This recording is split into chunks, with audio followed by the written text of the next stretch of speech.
Oi, gente, tudo bem? Eu sou a professora Regiane Peixoto, do curso de Psicologia. Acho, inclusive, que vocês estão cansados de me ver. E hoje eu estou aqui com dois alunos do curso de Psicologia, a Suzane e o Paulo. E meu papel hoje é só de mediadora. Eu convidei a Suzane e o Paulo para a gente conversar um pouquinho sobre Big Brother e toda essa polêmica que está acontecendo. Então, eu queria começar trazendo a discussão um dos pontos que gerou muita comoção recentemente, que foi quando houve a última votação do paredão e a Manu Gavassi justificou o voto dela num dos meninos, dizendo que ela votaria nele por uma questão de sororidade.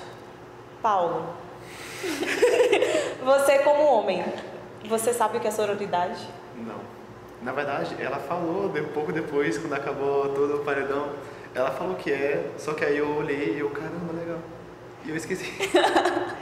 Suzane, o que é sororidade? Certo. A sororidade é o entendimento de que as mulheres precisam se unir, né, em empatia e companheirismo, entendendo que ela sozinha não vai conseguir. E aí quando a Manu ela fala por questão de sororidade, o que ela está dizendo?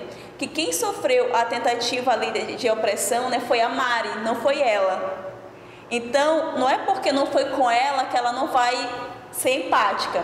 Então, por questão de sororidade é isso. Eu me uno com aquela mulher que sofreu aquela opressão porque eu sei que nós sofremos o mesmo tipo de opressão. Não foi comigo dessa vez, mas pode ser numa outra. E eu vi também algumas polêmicas das pessoas falando de agora quer dizer que porque a gente está falando de sororidade, eu tenho que amar todas as mulheres e eu tenho que passar pano para tudo que a mulher faz. Não, a gente está falando de aliança, a gente está falando de ser empático, de sintonizar com a dificuldade que uma pessoa que é igual a mim. Porque eu sou mulher e eu entendo a dificuldade que uma mulher passa.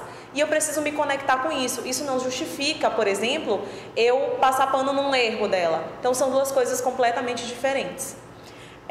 Bom, e o tema da sororidade leva a gente a falar sobre empoderamento. E aí eu acho que é interessante a gente discutir um pouquinho o que é empoderamento, porque, se eu não me engano, a Boca Rosa, ela ganhou um título de Girl Power, né? E às vezes a gente confunde esse negócio de empoderamento com questões da estética, por exemplo. Uma mulher empoderada é uma mulher que é bela, que se arruma bem. E não é bem isso, né, Suzane? Exatamente, o empoderamento ele vem de 4 dimensões e esse da estética é um deles, que é a dimensão psicológica, que diz respeito à autoestima. Então a Boca Rosa, me parece que ela é bastante confiante em relação à sua autoestima. Tem o outro que é o econômico, então a Boca Rosa, como uma empreendedora, né, ela representa essa outra dimensão do empoderamento. No entanto, tem outras duas, que daí fica bastante evidente que é o que falta nela na sua atuação no Big Brother. Porque uma delas é a dimensão cognitiva, que diz respeito ao pensamento crítico da realidade. E a gente percebe que a Boca Rosa ela está ali um pouco, né? Ela está meio avoada. Justamente, está ali meio voando, ela não consegue problematizar o comportamento, ela não consegue ver problema no que eles estão fazendo. As meninas têm que estar ali o tempo todo educando, né, explicando a ela. E tem outra dimensão, que é a dimensão política, que é o que as meninas estão fazendo, que a Boca Rosa também ainda não consegue fazer, que é de se articular, de se mobilizar no coletivo, né? Então são essas 4 dimensões. Então a Boca Rosa ela representa 2, que são importantes, mas também não são suficientes para transformar num grupo oprimido e empoderado. E mais uma vez a gente consegue fazer um link com outro tema que foi muito discutido no dia da última prova do líder, numa conversa que o Babu teve com os meninos, em que ele deu um puxão de orelha e falou: olha, não venham dizer que vocês são feministas, porque não existe homem feminista. Existem homens pró-feminismo, né? Homens pró-feminismo. E aí, Paulo, nesse contexto, sinceramente, tu te consideras um homem pró-feminista ou tu ainda não te percebes envolvido nesse movimento? Eu ainda não me percebo, porque quando aconteceu esse com o Babu, o discurso dele e tudo mais, a gente acaba vendo alguns comentários de várias pessoas, seja no Twitter ou até a Globo, às vezes ela posta uma matéria sobre isso. E aí, em alguns deles tem lá o papel do homem pró-feminista, que é: você não vai gerar conceito, você não vai bater no conceito, você vai basicamente ajudar a difundir o conceito pelo meu local de fala. Igual ele fez com os meninos. Ele não estava tipo: olha, feminismo é isso, isso, isso. Não, escutem. A gente já passa muito tempo falando e não escutando. E o mais importante disso é de escutar o que as mulheres estão falando, porque elas sabem o que elas querem, elas sabem o que elas precisam. Sim. E aí, eu hoje não me percebo ajudando dessa forma, entendeu? Eu tento me policiar, obrigado. Policiar para não repetir comportamentos que sejam do feitio machista, só que eu ainda me vejo cometendo, mesmo que seja de forma inconsciente. Sim. E aí, é basicamente isso. Se eu pudesse fazer uma autoanálise, uma autocrítica, seria basicamente isso. E é interessante, tu falaste do lugar de fala. Sim. Esse é um conceito muito relevante, porque por muito tempo as minorias tiveram as suas pautas defendidas por mediadores. Era um branco falando sobre a negritude, sobre o racismo, era um homem falando sobre dar voz à mulher, quando na verdade a mulher tem a voz dela, ela tem esse lugar de fala. E eu penso que isso está acontecendo no Big Brother, né? Tá, com certeza.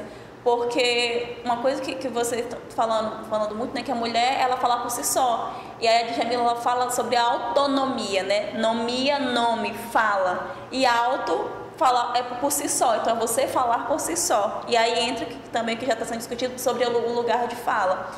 Depois que esse termo foi difundido, foi popularizado, é muito comum a gente ouvir alguém falar assim: ei, você não tem lugar de fala. Todo mundo tem lugar de fala, porque o que é o lugar de fala? Essa localização social. Então, é entender, por exemplo, no feminismo, o babu, enquanto homem, ele está no lugar de quem está recebendo opressão ou de quem tem privilégio? Sim.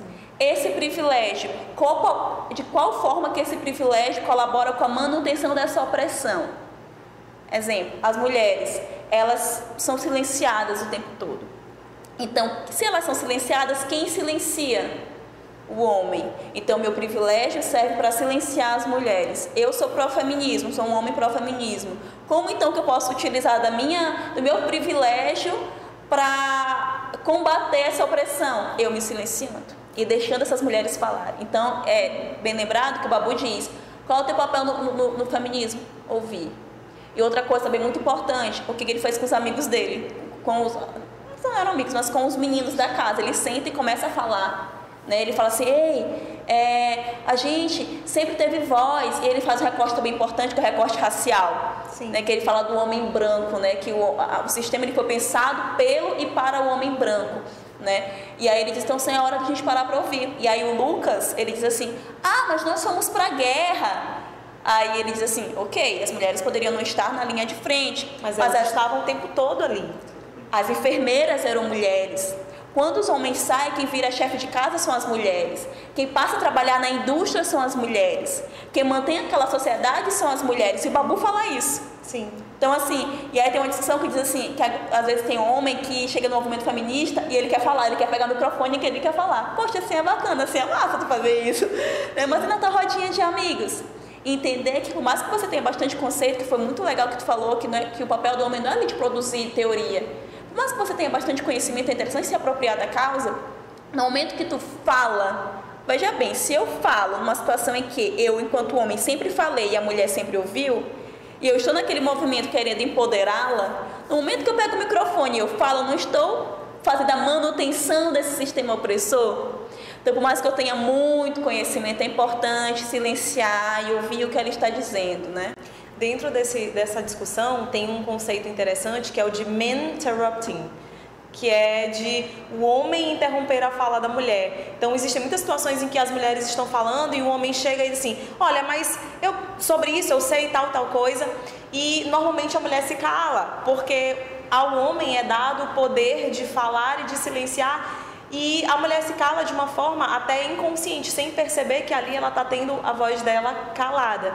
Então existem vários conceitos aí, se vocês forem pesquisar, bem interessantes, que permitem a gente olhar para esses comportamentos de uma forma que a gente não tem o costume de olhar. Lá dentro do programa eu percebo muito mais uma questão relacionada às mulheres, a masculinidade deles, tipo, afetando de forma realmente tóxica as mulheres. Por exemplo, essa questão da Mari, o que aconteceu com a Mari. Gente, isso foi algo horrível.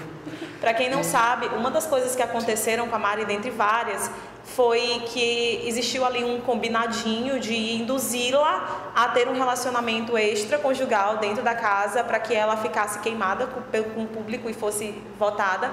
E mais um comentário lá de um dos meninos, em tom de brincadeira, mas enfim, acho que Suzane vai falar melhor dessas brincadeiras depois, dizendo que ele, aspas, não comeu porque não estava com fome. E isso gerou uma revolta muito grande nas pessoas, né? É exatamente isso que eu ia comentar. Se sentir no poder de atrapalhar o relacionamento de uma pessoa.